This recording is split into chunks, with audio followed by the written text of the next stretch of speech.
Hello friends, welcome to Smile talk.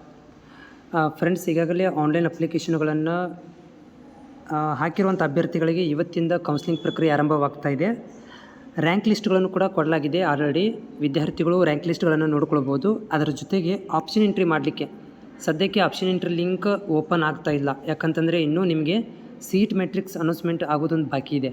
Seat matrix release ಆದ ತಕ್ಷಣವೇ ನೀವು ಆಪ್ಷನ್ ಎಂಟ್ರಿಗಳನ್ನು ಮಾಡಿ, ಇವಾಗ ಮಾಡೋಕ್ಕೆ ಹೋಗಬೇಡಿ. ಈ ಒಂದು ಟ್ರೈ ಮಾಡ್ತಾಯಿದ್ರು ಕೂಡ ಓಪನ್ ಆಗ್ತಾಯಿಲ್ಲ. ಮೇ ಬಿ ನಿಮ್ಗಳಿಗೆ 4 ಗಂಟೆ ತನಕ ಕೂಡ ಈ ಒಂದು ಲಿಂಕ್ ಅಪ್ಡೇಟ್ ಆಗ್ಬೋದು. ಲಿಂಕ್ ಅಪ್ಡೇಟ್ ಆದ ತಕ್ಷಣವೇ ನಾನು ಮಾಹಿತಿಯನ್ನು ಕೊಡ್ತೇನೆ.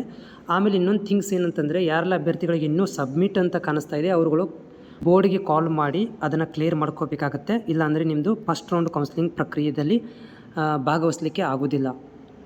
ಸೊ ಈ ವಿಡಿಯೋದಲ್ಲಿ ಏನು ಮಾಹಿತಿಯನ್ನು ಕೊಡ್ತಾ ಇದ್ದೀನಿ ಅಂತಂದರೆ, ಯಾರೆಲ್ಲ ಅಭ್ಯರ್ಥಿಗಳು ಕಾಮರ್ಸ್ ಮೇಲೆ PUC ಕಾಮರ್ಸ್ ಮೇಲೆ ಅಥವಾ ಆರ್ಟ್ಸ್ ಮೇಲೆ ನೀವು ಅಪ್ಲಿಕೇಶನ್ಗಳನ್ನು ಹಾಕಿದ್ದೀರಿ, ಆದರೆ ನಿಮಗೆ DMLT, OT, ಡಯಾಲಿಸಿಸ್, ಎಕ್ಸ್ರೇ ಕೋರ್ಸ್ಗಳಂಥವುಗಳನ್ನು ಮಾಡಬೇಕು ಅಂತಂದರೆ ನೀವು ಏನಪ್ಪ ಅಂತಂದರೆ ಅಪ್ಲಿಕೇಶನ್ ಮುಂಭಾಗದಲ್ಲಿ AC ಅಂತ ಯೂಸ್ ಮಾಡಿ ನೀವು ಲಾಗಿನ್ ಮಾಡಿದಾಗ ನೀವು SSLC ಮೇಲೆ ಬೇರೆ ಬೇರೆ ಕೋರ್ಸ್ಗಳನ್ನು ಆಯ್ಕೆ ಮಾಡ್ಕೊಳ್ಬೋದು.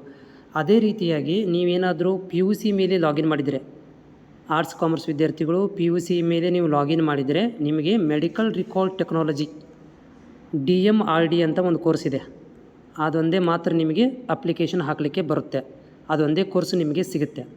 ನೀವು ಲಾಗಿನ್ ಮಾಡಿದಾಗ ನಾನು ಉದಾಹರಣೆ ನಿಮಗೀಗ ತೋರಿಸ್ತೀನಿ. ಯಾವ ರೀತಿಯಾಗಿ ನೀವು PUC ಮೇಲೆ ಅಪ್ಲಿಕೇಶನ್ ಹಾಕಿ DMLT ಕೋರ್ಸನ್ನು ಹೇಗೆ ಪಡ್ಕೋಬೇಕು ಅನ್ನೋದನ್ನು ನಾನು ನಿಮಗೆ ಡೆಮೋ ಥರ ತೋರಿಸ್ತೀನಿ ನೋಡಿ.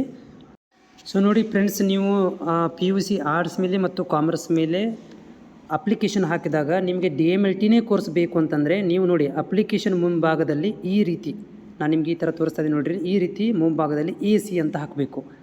AC ಅಂತ ಹಾಕಿ ಮತ್ತು ಡೇಟ್ ಆಫ್ ಬರ್ತನ್ನು ಹಾಕಿ ಲಾಗಿನ್ ಮಾಡಿದಾಗ ನಿಮಗೆ ಬೇರೆ ಬೇರೆ ಕೋರ್ಸ್ಗಳು ಕಾಣಿಸುತ್ತವೆ.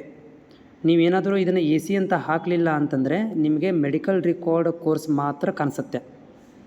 ನನಗೆ ಮೆಡಿಕಲ್ ರಿಕಾರ್ಡ್ ಕೋರ್ಸ್ ಬೇಡ, ನನಗೆ ಬೇರೆ ಕೋರ್ಸ್ ಬೇಕು ಅಂತಂದರೆ ನಾನು ನಿಮಗೆ ಈ ರೀತಿ ತೋರಿಸಿದಾಗೆ ಲಾಗಿನ್ ಮಾಡಬೇಕಾದ್ರೆ AC ಅಂತ ಕೊನೆಯಲ್ಲಿ AC ಅಂತ ಹಾಕಿ ಡೇಟ್ ಆಫ್ ಬರ್ತನ್ನು ಹಾಕಿ ಲಾಗಿನ್ ಮಾಡಿದ್ರಂದರೆ ನಿಮಗೆ ಬೇರೆ ಬೇರೆ ಕೋರ್ಸ್ಗಳು ಕಾಣಿಸುತ್ತವೆ. ನೀವು ಬೇರೆ ಬೇರೆ ಕೋರ್ಸ್ಗಳನ್ನು ಮಾಡಬಹುದು.